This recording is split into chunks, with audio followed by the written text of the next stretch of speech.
ஜெய் சாயிரம், ஜெய் ஜெய் சாயிரம். நம்பிக்கை இல்லாமலும் மனம் ஒப்பாமலும் நீ செய்யும் எந்த ஒரு செயலாக இருந்தாலும் அதில் வெற்றியடைவது மிக மிக கடினம். நம்பிக்கையோடு இன்று இரவு நமக்கான கஷ்டங்களுக்கான முடியும் இரவு என்ற நம்பிக்கையோடு இரு. நாளை உன் இன்பங்களுக்கு துவங்க நாளாகவே அமையும். உன் சந்தோஷங்களுக்கு துவக்க நாளாகவே அமையும். இன்று இரவோடு உன் கஷ்டங்களெல்லாம் உன்னை விட்டு விலகும் நேரம் உன்னை நெருங்கிவிட்டது என்ற நம்பிக்கைக்குள் உன் எண்ணமே உன் வாழ்க்கையில் உன்னை வெற்றியடைய வைக்கும். இன்று இரவோடு இரவாக உனக்கான மாற்றம் நிகழும். நீ நம்பவே முடியாத அதிசயம் நாளை உன் வாழ்வில் நடைபெறும். இது உன் வாழ்க்கையில் நடைபெறப் போகும் சர்வ நிச்சயமாக உண்மைதான். இது உன் சாயப்பா உனக்காகவே செய்து கொடுக்கும் சத்திய வாக்கேதான். இதுதான் உன் வாழ்வில் நடக்கப் போகிறது. தொடர் தோல்விகளாலும் தொடர் ஏமாற்றங்களாலும் இதை நீ நம்ப மறுக்கிறாய். ஆனால் உன் வாழ்வில் நடைபெற்றால் நீ அதை நம்பிதானே ஆக வேண்டும். நம்பிக்கையோடு இரு. உன் வாழ்வில் இது நடக்கத்தான் போகிறது. அப்பொழுது உனக்கு புரியும், உன் சாயப்பா சொன்னது உண்மைதான் என்று உனக்கு அப்பொழுது புரியும். அப்பொழுது நீ நம்பிதானே ஆக வேண்டும். எல்லாமே முடிந்துவிட்டது என்று நினைக்கும் இடம்தான் ஒரு புதிய துவக்கத்தின் ஆரம்பமாகவே இருக்கும். எனவே வாழ்க்கையில் எல்லாமே முடிந்துவிட்டது என்று நினைக்காதே. நாளையிலிருந்து உன்னுடைய புதிய வாழ்க்கை துவக்கம் என்று மாற்றி சிந்தித்துப்பார். உன் வாழ்க்கை நீ நினைப்பதற்கு மேலாகவே எல்லாம் உனக்கு சாதகமாகவே அமையும். தோற்று போகலாம், அதன் பொருள் வெற்றி சாத்தியமே அல்லது என்பதல்ல. வெற்றி நிச்சயமாக இன்றல்ல என்றாவது ஒரு நாள் உன்னை தேடி வரும் என்பதற்கான அர்த்தம்தான் தோற்று போவது. கடிகாரத்தை பார்த்து கொண்டே இருக்காதே. அந்த கடிகாரம் என்ன செய்வது என்பதை சற்று கவனமாக யோசித்துப்பார். ஓடிக்கொண்டே இரு. உன் வாழ்க்கையில் நிற்காமல் ஓடிக்கொண்டே இரு, போராடிக்கொண்டே இரு. நிச்சயமாக வாழ்க்கையில் வென்றே காட்டிவிடலாம். மற்றவர்களிடம் என்ன குறைகள் இருக்கிறது என்பதை பார்த்து கொண்டே இருந்தால் மற்றவர்களிடம் இருக்கும் நிறைகளை காணவே முடியாது. அதே போலத்தான் உன்னை குறைகளாகவே பார்த்து கொண்டிருக்கிறார்கள் மற்றவர்கள் என்று நீ புலம்புவதால் எதுவுமே ஆகப்போவதே இல்லை.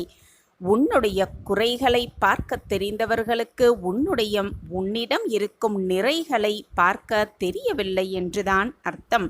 மற்றவர்கள் எப்படி வேண்டாலும் இருந்துவிட்டு போகலாம். நீ மற்றவர்களுடைய குறைகளை விட அவர்களுக்கு என்ன நல்ல குணம் இருக்கிறது என்பது பார்த்து கொண்டாலே போதும். மற்றவர்கள் உன்னை குறை காண்பதை முற்றிலுமாக தவிர்த்து விடலாம். சாயப்பாயிருக்க உனக்கு ஏன் மனக்கவலை? என் மீது எனக்கே நம்பிக்கை இல்லை என்று வருத்தத்தோடு ஒரு இளைஞன் குருவிடம் வந்து சொன்னான். ஏன், உன்மேல் ஏன் உனக்கு நம்பிக்கையே இல்லாமல் போயிற்று? என்னதான் உனக்கு பிரச்சனை என்று அந்த இளைஞனை பார்த்து கேட்டார் அந்த குரு. என்னிடம் நிறைய குறைகள் இருக்கிறது. மற்றவர்கள் என்னை விட திறமைசாலியாக எனக்கு தெரிகிறார்கள் என்று சொன்ன இளைஞனின் பிரச்சனை குறித்து இளைஞன் சொல்லாமலேயே குருவிற்கு நன்றாகவே புரிந்தது. அவனுக்கு ஒரு கதையை சொல்ல துவங்கினார் குரு. ஒரு வேட்டைக்காரன் நாய் ஒன்றை வளர்த்து வந்தான். அந்த நாய்க்கு அபூர்வ சக்தி ஒன்று இருந்தது.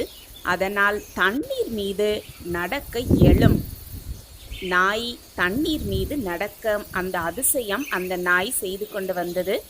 வேட்டையாடிய பறவைகள் ஆற்றின் மீதோ குளத்தின் மீதோ விழுந்துவிட்டால் அந்த நாய் தண்ணீரில் நடந்து சென்று அந்த பறவைகளை எடுத்து வரும்.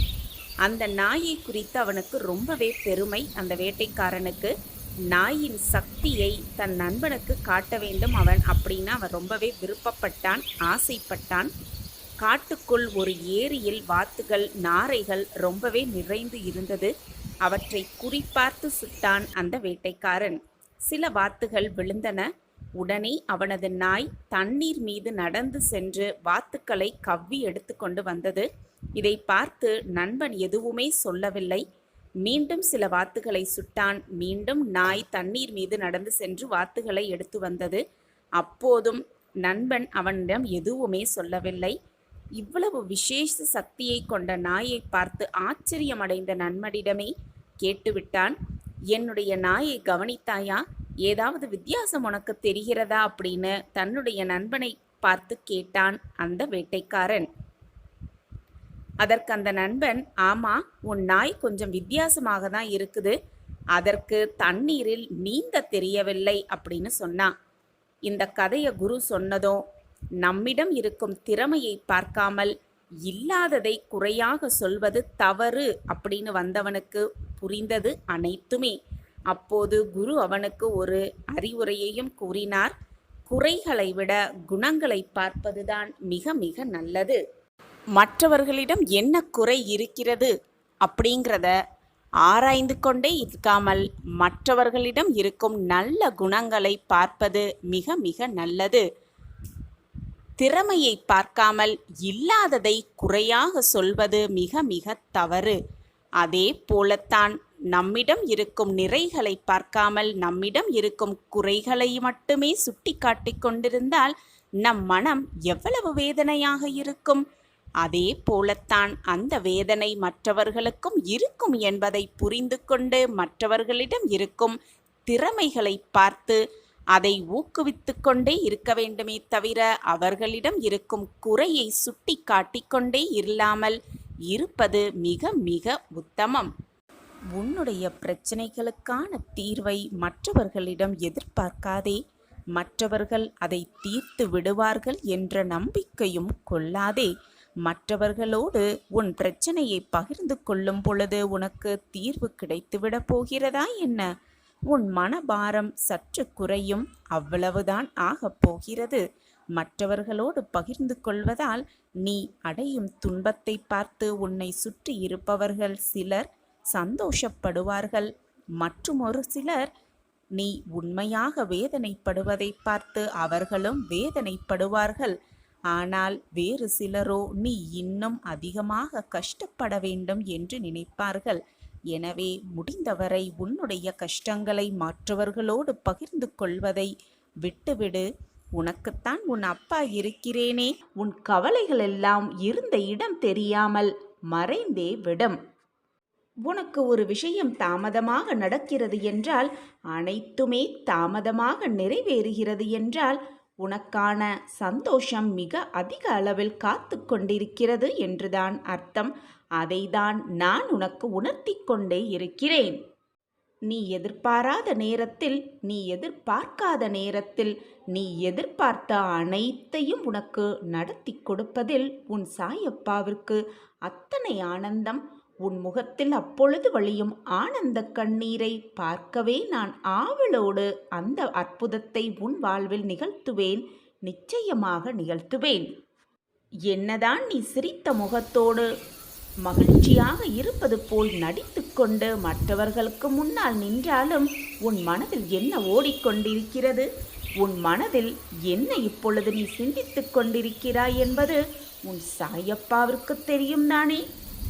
எல்லோருக்குமே பிரச்சனைகள், கஷ்டங்கள், போராட்டங்கள் என்று வருவது சகஜம்தான். இந்த உலகத்தில் உள்ள அனைவருக்கும் பிரச்சனைகளும் சோதனைகளும் போராட்டங்களும் வந்து வந்து போய்கொண்டுதான் இருக்கும். ஆனால் அவர்கள் அதை எப்படி பார்க்கிறார்கள் என்பதில் பொறுத்துதான் அடங்கி இருக்கிறது அவர்களுடைய நிம்மதியும் மகிழ்ச்சியும். சில பிரச்சனைகளை எதிர்த்து நின்று போராட வேண்டும். சில பிரச்சனைகளை பொருட்படுத்தாமல் அப்படியே விட்டுவிட வேண்டும். சில பிரச்சனைகளை நன்கு ஆராய்ந்து அந்த பிரச்சனையிலிருந்து எப்படி மீள்வது என்பதை சிந்தனை செய்ய வேண்டும். இப்படி இருந்தால்தான் உன் மனதிற்கும் உன் வாழ்க்கைக்கும் ரொம்பவே நல்லது. முடியாத பிரச்சனைகள் என்றும் விடியாத இரவுகள் என்றும் எதுவுமே இல்லை இந்த உலகத்தில். எந்த பிரச்சனையோ என்ன ஒரு சூழ்நிலையோ எது வந்தாலும் சரி, உன்னால் முடிந்த அளவு அந்த பிரச்சனையிலிருந்து வெளியே வருவதற்கான வழியை ஆராய்ந்து கொண்டே இரு. அதை விடுத்துவிட்டு எனக்கு மட்டும் சோதனைகள் சூழ்ந்து கொண்டே இருக்கிறதே, என் வாழ்வில் வழியேற, வெற்றியடைய, பிரச்சனைகளிலிருந்து வெளிவர வழியே இல்லையா என்று எதிர்மறை எண்ணத்தோடு எதையுமே யோசிக்க முடியாமல் அப்படியே உட்கார்ந்திருந்தாயானால் எதையுமே உன்னால் சமாளிக்கவே முடியாது. உன் வாழ்க்கையில் எந்த ஒரு சூழ்நிலையாக இருந்தாலும் அனைத்தையும் என்னிடம் அனைத்தையும் கொட்டிவிடு. உன் பாரத்தை எல்லாம் என்னிடம் சுமத்திவிட்டு உனக்கான வேலையை, உனக்கான அந்த ஒரு வேலையை செய்வதற்கான வழியை யோசித்து கொண்டே இரு. அனைத்தையும் நான் பார்த்து கொள்கிறேன். நீ எதிர்பார்த்த, நீ எதிர்பாராத அனைத்து விஷயங்களும் உனக்கு சாதகமாகவே ஒரு முடிவுக்கு வரும். அந்த முடிவும் உனக்கு நிரந்தரமான மகிழ்ச்சியையும் சந்தோஷத்தையும் தருவதாகவே இருக்கும். நீயே எதிர்பார்க்காதபடி உனக்கான நல்ல நிகழ்வை உன் வாழ்வில் நகர்த்தி காட்டி உனக்கான மகிழ்ச்சியை நான் ஏற்படுத்தப் போகிறேன். இது உன் சாயப்பாவின் சத்திய வாக்குதான். என் வாக்குப்படி வரவேண்டியது வரவேண்டிய நேரத்தில், வரவேண்டிய சமயத்தில், வரவேண்டிய நொடியில் வந்தே தீரும். கலங்காதே. உன்னுடைய அத்தனை கஷ்டங்களுக்கும் கூடிய விரைவில் ஒரு தீர்வு கிடைக்கப் போகிறது. அந்த தீர்வு உனக்காகவே காத்து கொண்டிருக்கிறது. உன் வாழ்க்கை புதுப்பிக்கப்படும் நேரம் உன்னை நெருங்கிக் கொண்டே இருக்கிறது. ஏதேனும் ஒரு வழியையும் உன் கேள்விக்கான பதிலையும் நிச்சயமாக ஏதாவது ஒரு ரூபத்தில் நீ அறிந்து கொள்வாய். நான் அதை உனக்கு உணர வைப்பேன். சந்தோஷமாக இரு என் பிள்ளையே. அனைத்துமே வெற்றிகரமாகவே முடியும். என் அன்பு பிள்ளையே, குழம்பி தவிக்காதே. உனக்கான செம்மையான வாழ்க்கை உன்னை தேடி வரவிருக்கிறது. இதோ வந்து கொண்டே இருக்கிறது. அப்பொழுது உன் வாழ்க்கையில் கெட்ட நேரம், உன்னுடைய மனக்கவலை, கஷ்டங்கள் எல்லாமே இருந்த இடம் தெரியாமல் உன்னை விட்டு விலகி ஓடிவிடும். நான் உன்னுடன் தான் இருக்கிறேன் குழந்தையே. உன் மனதை போட்டு குழப்பும் பிரச்சனை வெகு விரைவில் சரியாகிவிடும், தீர்ந்தே விடும். விரைவில் உனக்கான அதிசயம் நடக்கும். நீ மகிழ்ச்சியடைய போகிறாய். நான் இருக்கிறேன். நான் இருக்கும் வரை ஒருபோதும் நீ கலங்க வேண்டிய அவசியமே இல்லை. என் மீது நம்பிக்கை கொண்டு என் வாழ்க்கையை காப்பாற்றுங்கள், எனக்கு நல்ல வழியை காட்டுங்கள் என்று நீ எப்பொழுது என்னிடம் உன் கரங்களை ஏந்தினாயோ அப்பொழுது நேரம் காலமில்லாமல் அப்பொழுதிலிருந்து என்னுடைய ஆசிர்வாதத்தை நான் உனக்கு வழங்கிக் கொண்டே இருப்பேன். தேவையில்லாத மனக்குழப்பம் உனக்கு வேண்டவே வேண்டாம். நான் இருக்கிறேன், எதற்குமே கலங்காதே. நான் உன்னை எப்பொழுதும் கைவிடவே மாட்டேன். எனது ஆசிர்வாதத்தால் இந்த உலகத்தில் உள்ள அனைவராலும் நீ பாராட்டப்படுவாய், மதிக்கப்படுவாய். இந்த உலகில் சிலர் எப்பொழுதும் மற்றவர்களை காயப்படுத்துவதே வேலையாக கொண்டு இருப்பார்கள். அதைதான் அவர்கள் உனக்கும் இழைக்கிறார்கள் என்பதை புரிந்து கொள். அந்த சொற்களுக்காக, அந்த ஒரு வார்த்தைகளுக்காக வருந்தாதே. மனதைரியத்தோடு நீ உன் கடமையை செய்து கொண்டே இரு. உன்னுடைய ஆற்றலை தேவையற்ற இவர்களிடம் வீணாக்கி விடாதே.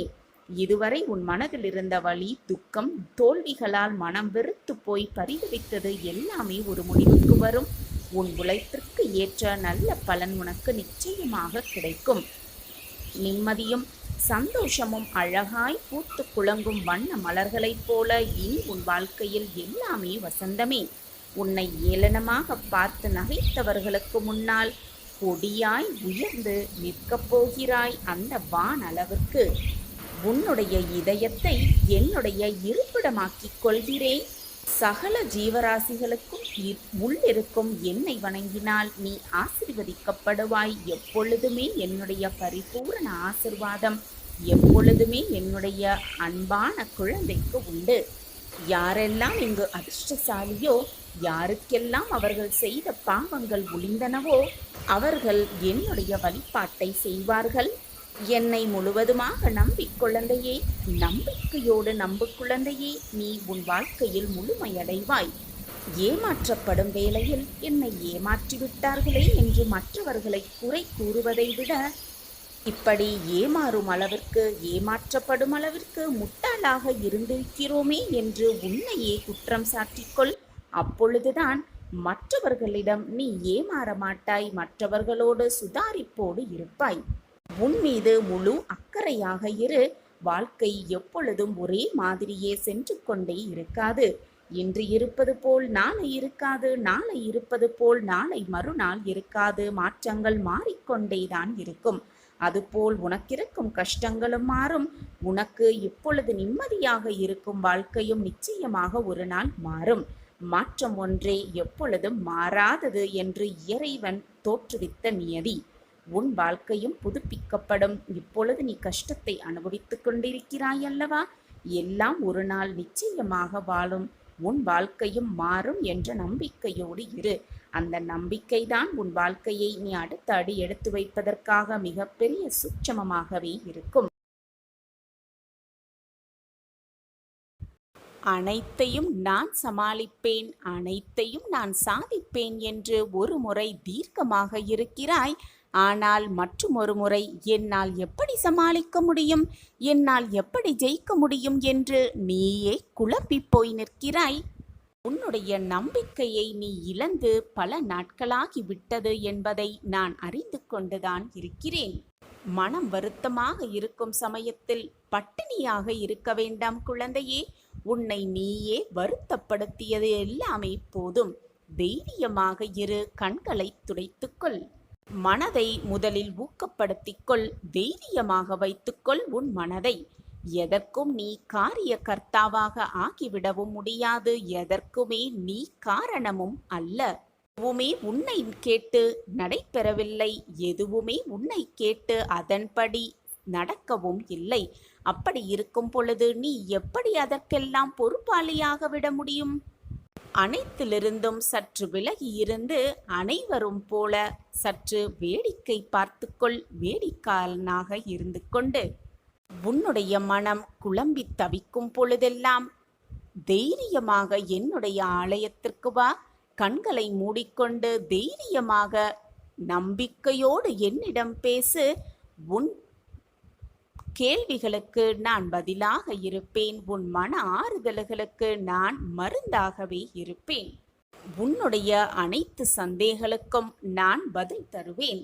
உன்னை பாதுகாப்பதற்காகவே நான் எப்பொழுதும் உன்னுடனேயே இருக்கிறேன் என்பதை மறந்துவிடாதே என் பிள்ளையே. நான் உன்னை எப்பொழுதும் கைவிடவே மாட்டேன். எனக்கு என்ன சோதனைகள் வந்தாலும், என்ன சுற்றி என்னதான் நிகழ்ந்தாலும், நான் உங்கள் மீது வைத்திருக்கும் நம்பிக்கையை மட்டும் எப்பொழுதும் விட்டுவிடவே மாட்டேன் சாயிநாதரே என்று என் மீது முழு நம்பிக்கையாக இருக்கும் என் பிள்ளையை எப்படி நான் கைவிடுவேன்? சாயியே சர்வதம், சாயியே சத்தியம் என்று வாழ்ந்து கொண்டிருக்கும் என் பிள்ளையை நான் எப்படி கைவிடுவேன்? உன்னுடைய இல்லத்தில் சுப நிகழ்வுகள் நடக்கும் தருணம் இது. உன் பிரார்த்தனைகள் அனைத்தும் நிறைவேறும் தருணமும் சர்வ நிச்சயமாக இதுதான்.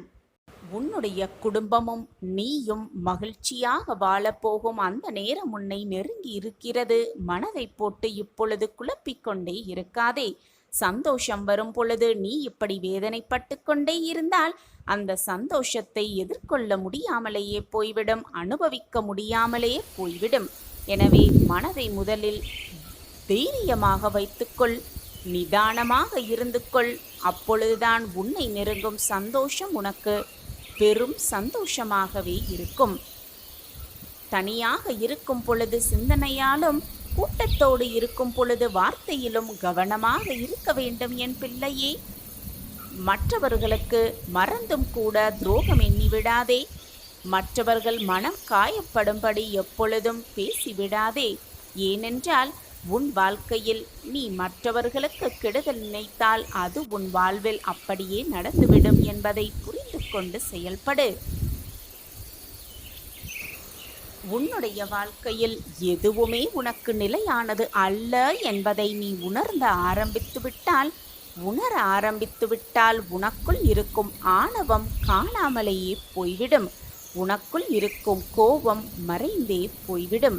நிம்மதியாக இருப்பதற்கு 2 வழிகள் நான் சொல்லட்டுமா? கேட்கிறாயா என் பிள்ளையே? முதலில் விட்டு கொடுத்துவிடு. எது வந்தாலும் விட்டு கொடுத்துவிடு. இல்லையென்றால் அப்படியே அதை விட்டுவிடு. இப்படி இருந்து பார். உன் மனது எப்பொழுதும் நிம்மதியாகவே இருக்கும். எதிர்பார்ப்பு இல்லாமல் மற்றவர்களை பார்த்து புன்னகையை சிந்திக்கொண்டே இரு. உன்னை விட அழகானவர்கள் இந்த உலகத்தில் இருக்கவே முடியாது. உன்னை விட நிம்மதியானவர்களும் இந்த உலகத்தில் இருக்கவே முடியாது. மற்றவர்களுக்கு ஒரு புன்னகையை சிந்திக்கொண்டே இரு. உடல் பலமுடன் இருக்க விரும்பினால் முதலில் உன்னுடைய மனதை பலமாக வலிமையாக வைத்துக்கொள். மன தைரியத்தை நீ இழந்துவிட்டால் மனிதன் எல்லாவற்றையும் இழந்தவனாகிறான். அப்படி இருக்கும் பொழுது நீ உன் மன தைரியத்தை இழந்துவிட்டால், தன்னம்பிக்கையை இழந்துவிட்டால், நம்பிக்கையை இழந்துவிட்டால் அனைத்தையுமே இழந்தவனாகிறாய். எனவே முதலில் உன் மனதை வலிமையாக வைத்துக்கொள், நிதானமாக வைத்துக்கொள், நம்பிக்கையாக வைத்துக்கொள், தீர்க்கமான சிந்தனையாக வைத்துக்கொள். நீ எதை எண்ணுகிறாயோ அதுதான் உன் வாழ்வில் நடக்கும். நீ எதை செய்கிறாயோ அதுதான் உன் வாழ்வில் மீண்டும் உன்னை வந்து சேரும். உன் உலகம் தலைகீழாக திரும்பினாலும் கவலை கொள்ளாதே, மறந்தும் கூட கவலை கொள்ளாதே. ஏனென்றால் மறுபக்கத்தில் வேறு ஒரு அழகான உலகம் உனக்கான காத்திருக்கலாம் தானே. எனவே கவலையே படாதே. கனவு பெரிதாக இருக்கும் போது உழைப்பு அதைவிட பெரிதாக இருக்க வேண்டும். அப்பொழுதுதான் உன் கனவை நீ பெரியதாக எண்ணலாம், கனவை நீ அடையவும் முடியலாம். ஒரு தாய் எப்படி தன் குழந்தைக்கு பசியறிந்து பாலூட்டுவாளோ, என்ன தேவை என்பதை அறிந்து அறிந்து செய்வாளோ, அதே போல என் பிள்ளைக்கு என்ன தேவை என்பதை பார்த்து பார்த்து இந்த சாயியும் செய்வேன். எது நன்மையோ அதை பார்த்து பார்த்து நான் செய்வேன். நான் இருக்கும் வரை எதற்குமே பயப்பட வேண்டாம் என் பிள்ளையே. கவலையே வேண்டாம். முழுவதுமாக என்னையே நம்பு. நடக்கப் போகும் அதிசயத்தை காத்து மெய்சிலிர்த்து நிற்பாய். நடக்கவிருக்கும் அதிசயத்தை கண்குளிர ரசிப்பாய். உன்னுடைய பிரச்சனைகளுக்கு ஏதுவாக நான் உன் இல்லம் தேடி வருவேன். உன்னிடமேயே இருப்பேன். உன் வாழ்வுக்கு என்ன தேவையோ அதை பார்த்து பார்த்து உன் சாயி தேவா உனக்கு செய்து கொண்டே இருப்பேன் என்பதை மறந்து விடாதே. நடக்கும் போது மறந்தும் கூட மறுத்து விடாதே. உன்னுடைய பிரச்சனைகளெல்லாம் நானே தீர்த்து வைக்கப் போகிறேன். கலங்காதே என் பிள்ளையே. உனது கனவு விரைவில் பூர்த்தியாகும். உன் எண்ணங்களெல்லாம் விரைவிலேயே ஈடேறும். உன்னை தேடி அதிர்ஷ்டம் வரும் நேரம் இது. என்னுடைய அருளும் ஆசிர்வாதமும் எப்பொழுதுமே உனக்கு உண்டு என் பிள்ளையே. எவ்வளவோ இக்கட்டான சூழ்நிலையாக கூட இருக்கட்டும், தாங்கவே முடியாத வேதனையாகவும் இருக்கட்டும், நம் மாதாவாக, நம் குருவாக, நம் ஆசானாக, அனைத்துமாக நம் சாயி நம் இதயத்தில் ஆசனம் போற்று வீட்டிருக்கிறார். அவரை மனதார சரணடைவோம். எந்த பிரச்சனையாக இருந்தாலும், என்னதான் சூழ்நிலையாக இருந்தாலும் அதிலிருந்து நம்மை மீட்டு கொண்டு வருவார் என்ற நம்பிக்கையோடு இருக்கலாம். நம் அனைவர் மனதிலும் சாந்தி நிலவிக்கொண்டே இருக்கட்டும். நம்பிக்கையையும் பொறுமையையும் நமது அணிகலனாக அணிந்து கொள்ளலாம். நல்லதையே நினை, நல்லதே நடக்கட்டும். இனி நீ எடுத்து வைக்கும் ஒவ்வொரு பாதையும் ஒவ்வொரு அடியும் உனக்கு வெற்றி படிக்கட்டுகளாகவே இருக்கட்டும். வெற்றி பாதையில் கொண்டு உன்னை வெற்றியில் கொண்டு வந்து சேர்க்கட்டும். உன் வாழ்வில் இருள் சூழ்வதை நான் எப்பொழுதுமே அனுமதிக்க மாட்டேன் பிள்ளையே. என்னுடைய ஒளி எப்பொழுதும் உன்னுடனோடும் உன்னுடைய குடும்பத்தாடும் உன்னுடைய உற்றார் உறவினரோடும் எப்பொழுதும் இருந்து கொண்டே இருக்கும். தலையில் அதிகமாக பாரத்தை வைத்துக்கொண்டு நடப்பவர்களை விட மனதில் அதிகளவு பாரத்தை வைத்துக்கொண்டு நடப்பவர்கள்தான் இந்த உலகத்தில் மிக அதிகமானவாகவே இருக்கிறார்கள். யார் ஒருவர் மற்றவர்களுடைய வாழ்வில் தலையிடாமலும் மற்றவர்களுடைய வேலையில் தலையிடாடவும், தன்னுடைய வேலை, தன்னுடைய குறிக்கோள் என்ன, வாழ்விற்கு என்ன தேவை என்பதை நிதானமோடு நம்பிக்கையோடும் செயல்படுகிறானோ அவனுக்கு கௌரவம், வெற்றி என்பது சாத்தியமானதுதான். நான் இருக்கிறேன் எப்பொழுதும். இந்த வார்த்தைக்கான அர்த்தம் எல்லாமே கிடைத்தவர்களுக்கு மிக எளிதில் புரியாது. அனைத்தையுமே இழந்து தவித்து கொண்டிருப்பவர்களுக்கு இதன் அர்த்தம் மிக நன்றாகவே புரியும். என் அன்பு குழந்தையே, ஏமாற்றம் என்பது வாழ்வில் புதிய ஒரு மாற்றத்தை உருவாக்குவதற்காகத்தான் வருகிறது என்பதை தீர்க்கமாக நம்பு.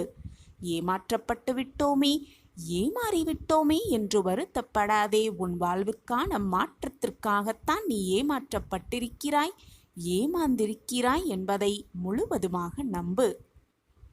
மனப்பக்குவத்தோடு அதிலிருந்து மீண்டு விட்டால், அதிலிருந்து வெளியே வந்து விட்டால் வாழ்வில் வெற்றியை பற்றலாம். என் மீது முழுமையாக பக்தி உள்ளவர்களுக்கு குறை ஏதுமே இல்லாமல் என்னிடம் என்ன வேண்டுகிறார்களோ, என்ன பிரார்த்தனை வைக்கிறார்களோ அதை முழுவதுமாக நான் அவர்களுக்கு கொடுப்பேன், கொடுத்தே தீருவேன். எந்த ஒரு குறையும் இல்லாமல் அவர்களுக்கு வாரி வாரி வழங்குவேன். இன்று இரவுக்குள் நீ இழந்த ஒன்றை உனக்கு தரப்போகிறேன் உன் சாயி தேவா.